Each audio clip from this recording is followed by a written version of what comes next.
Le président de la République du Gabon a lancé officiellement les travaux de la Semaine africaine du climat ce lundi 29 août 2022 à Libreville. Face aux plus de 1000 représentants de gouvernements, d'organisations internationales, du secteur privé, des ONG de plus de 60 pays, le chef de l'État gabonais a rappelé son intérêt pour la problématique de l'environnement depuis son arrivée à la magistrature suprême en 2009.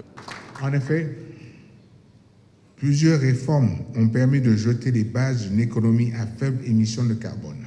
D'ambitieuses mesures ont été mises en place pour réduire drastiquement l'impact environnemental des secteurs forestiers, agricoles, énergétiques et pétroliers.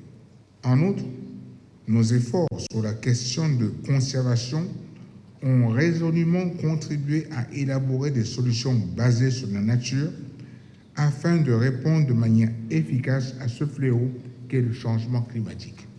Aussi, sommes-nous désormais considérés comme le pays le plus positif en matière de carbone au monde. La Semaine africaine du climat 2022 est une étape considérable en vue de faire avancer l'agenda climatique. Durant 5 jours de travaux, différents panels de haut niveau sont prévus, l'occasion pour les experts d'exposer leur stratégie en vue de la COP27 qui s'annonce en Égypte. Ces assises sont aussi le lieu de rappeler l'urgence climatique à laquelle la planète est exposée, ainsi que le rôle capital que l'Afrique devrait jouer. Le dernier conclave de cette rencontre avait réuni une trentaine de chefs d'État et de gouvernement pour rédiger un accord destiné à sauver la planète du changement climatique. Malheureusement, la rencontre de Copenhague, dont les décisions étaient tant attendues, ne fut pas le moment décisif que les peuples du monde espéraient.